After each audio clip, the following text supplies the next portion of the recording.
آپ کی نظروں کے سامنے یہ اس گھر کا ماڈل ہے کہ کائنات کی تمام رحمتیں اور برکتیں سب سے زیادہ اسی گھر پر برسی۔ اس مقدس مسکن کا اگر جائزہ لیا جائے تو سب سے پہلی جو چیز ہماری نگاہوں کو اپنی جانب متوجہ کرتی ہے وہ ہے اس گھر کی سادگی۔ ایک لمحے کو تصور کریں کہ ہمارے پیارے آقا کے زمان و مکان جن کی دسترس میں تھے، جو نہ صرف اس ظاہری جہاں بلکہ دوسرے جہانوں کے بھی سردار تھے، اور اگر مختصراً کہا جائے تو وجہ تخلیق کائنات تھے، تو وہ اس دنیاوی زندگی کو کیا حیثیت دیتے تھے۔ سب سے پہلا منظر جو آپ کی سکرین پر ہم شیئر کر رہے ہیں، اس سے آپ کو اندازہ ہوگا کہ رسول اللہ صلی اللہ علیہ وآلہ وسلم کے گھر کی ساخت کیسی تھی، اس کا سٹرکچر اور اس کا ڈیزائن کیسا تھا۔ اگر آپ اس ماڈل ہاؤس کا جائزہ لیں تو آپ کو معلوم ہوگا کہ گھر کے مرکزی دروازے یعنی داخلی راستے کے بالکل ساتھ ایک چھوٹا سا احاطہ تھا، جس کے ایک کونے پر ایک چارپائی اور زمین پر ایک تلائی بچھی ہوئی تھی، اور روایات یہ بتاتی ہیں کہ یہی وہ بابرکت کونا تھا جہاں ہمارے پیارے آقا حضرت محمد صلی اللہ علیہ وآلہ وسلم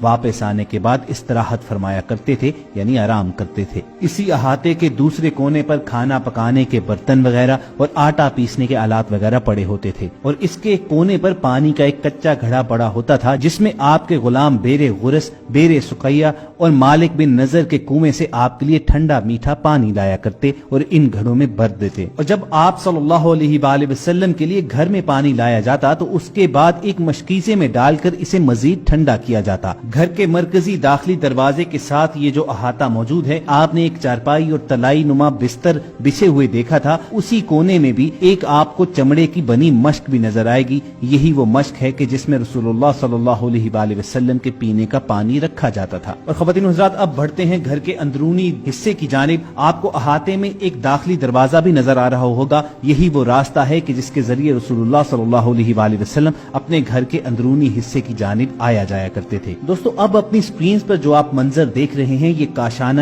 نبوت کا اندرونی نظارہ ہے۔ یہ جو آپ کو سکرین پر روشنیاں نظر آ رہی ہیں، یہ تو ظاہر سی بات ہے کہ سعودی حکومت نے اس اندرونی حصے کو روشن کرنے کے لیے ان برقی کمکموں کا بندوبست کیا ہے، لیکن رسول کریم صلی اللہ علیہ وآلہ وسلم کی اس ظاہری حیات طیبہ میں اس حصے میں ایک آلہ ہوا کرتا تھا جن میں چراغ دھرا جاتا تھا، جو سر شام جلا دیا جاتا۔ اس حصے کی کچی چار دیواری میں آپ کو نظر آ رہا ہوگا کہ فرش پر کھجور کی چٹائیاں دھری ہوئی ہیں۔ ان چٹائیوں کے ایک جانب چارپائی نما ایک چیز پڑی ہے جن پر استراحت فرمانے کا انتظام ہے، اور ساتھ ہی زمین پر ٹاٹ دھرا ہوا ہے۔ کائنات کے سب سے افضل بشر، دو جہانوں کے سردار ہمارے پیارے آقا محمد صلی اللہ علیہ وآلہ وسلم کی یہ عادت مبارکہ تھی کہ وہ نرم بستر پسند نہیں فرمایا کرتے تھے، اور اکثر اوقات عبادات کرنے کے بعد آپ زمین پر ہی لیٹے رہتے۔ اور ذرا آقا صلی اللہ علیہ وآلہ وسلم کے اس گھر کے اندرونی حصے کی چھت کا نظارہ کیجئے کہ ان پر کھجوروں کی چھال دھر کر اس پر سائے اور پردے کا انتظام فرمایا گیا ہے۔ کاشانہ نبوت کے اندرونی حصے کا جائزہ لیتے ہوئے اگر آپ سامنے دیکھیں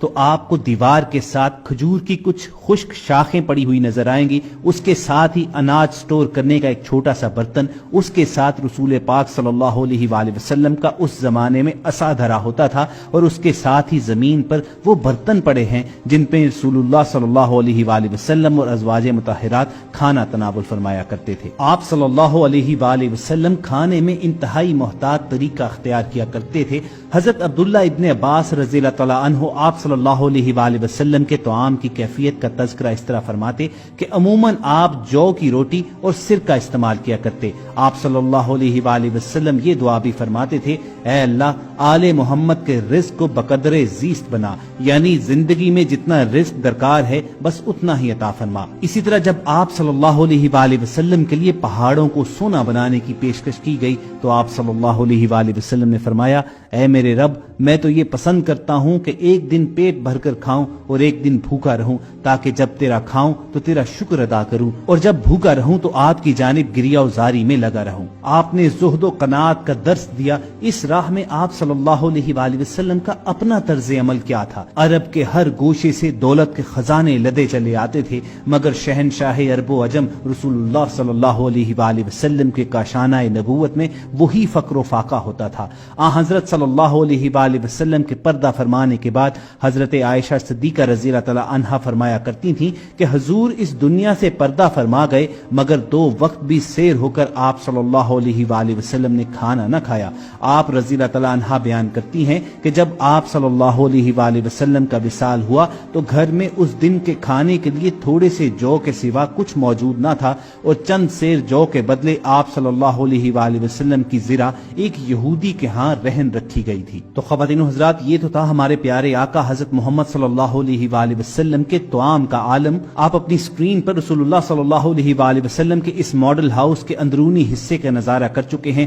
آپ نے بستر دیکھا کہ کتنا سادہ بچھونا تھا۔ رسول اللہ صلی اللہ علیہ وآلہ وسلم کے بچھونے کی کیفیت بیان کرتے ہوئے حضرت ابن مسعود رضی اللہ تعالیٰ عنہ کہتے ہیں کہ ایک دفعہ آپ صلی اللہ علیہ وآلہ وسلم نے ایسی چٹائی پر آرام کیا جس سے آپ کے جسم مبارک پر کچھ نشانات پڑ گئے۔ ابن مسعود سے رہا نہ گیا، وہ بول پڑے کہ اگر آپ صلی اللہ علیہ وآلہ وسلم اجازت دیں تو میں نرم چٹائی بچھا دوں۔ تو آپ صلی اللہ علیہ وآلہ وسلم نے فرمایا، میرے لیے دنیا کی کیا ضرورت، میری اور دنیا کی مثال اس مسافر کی طرح ہے جو گرما کے زمانے میں سفر کر رہا ہو اور تھوڑی دیر کے لیے درخت کے سائے میں آرام کیا اور چل دیا۔ اسی طرح کے الفاظ آپ صلی اللہ علیہ وآلہ وسلم سے اس وقت بھی روایت کیے گئے ہیں جب حضرت عائشہ صدیقہ رضی اللہ تعالی عنہا نے آپ صلی اللہ علیہ وآلہ وسلم کے لیے نرم بستر بچھا دیا تھا۔ آپ کے بستر کی کیفیت حضرت عائشہ رضی اللہ تعالی عنہا یوں بیان فرماتی ہیں کہ آپ صلی اللہ علیہ وآلہ وسلم کا بستر چمڑے کا تھا جس میں کھجور کے پتے بھر دیے جاتے تھے۔ آقا صلی اللہ علیہ وآلہ وسلم کی گھریلو زندگی کیسی تھی،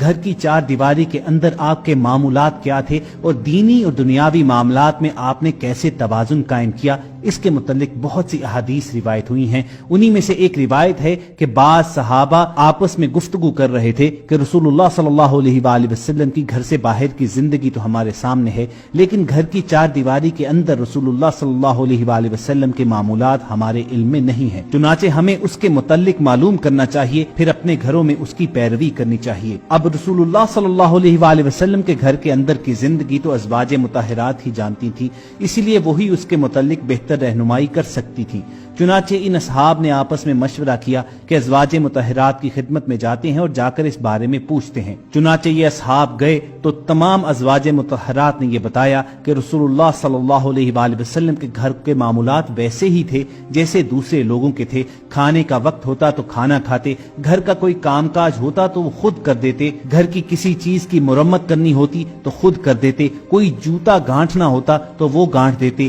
چارپائی سیدھی کرنی ہوتی تو کر دیتے، کسی کام میں ازواج مطہرات کا ہاتھ بٹانے کی ضرورت ہوتی تو ہاتھ بٹا دیتے۔ گویا نبی کریم صلی اللہ علیہ وآلہ وسلم نے بھی ایک بھرپور خاندانی زندگی گزاری۔ جس طرح رسول اللہ صلی اللہ علیہ وآلہ وسلم کی زندگی کے دوسرے پہلو ہمارے لیے آئیڈیل ہیں، اسی طرح خاندانی معاملات میں آپ کی خانگی زندگی بھی ہمارے لیے مشعل راہ ہے۔ ہم نے ہر معاملے میں جناب رسول اللہ صلی اللہ علیہ وآلہ وسلم کی زندگی کو دیکھنا ہے اور انہی کی طرز زندگی کی پیروی کرنی ہے۔ اللہ رب العزت نے قرآن کریم کی سورۃ الاحزاب میں یہی بات فرمائی ہے کہ تمہارے لیے رسول اللہ صلی اللہ علیہ وآلہ وسلم کی ذات بہترین نمونہ ہے۔ ہمارے پیارے آقا محمد صلی اللہ علیہ وآلہ وسلم کی سیرت مبارکہ در حقیقت قرآن پاک کی عملی تفسیر ہے۔ جو کچھ قرآن میں ہے وہ سب مجسم ہو کر آپ صلی اللہ علیہ وآلہ وسلم کی زندگی میں نظر آیا۔ چنانچہ چند صحابی حضرت عائشہ صدیقہ کی خدمت میں حاضر ہوئے اور عرض کی، یا ام المومنین رضی اللہ تعالی عنہا،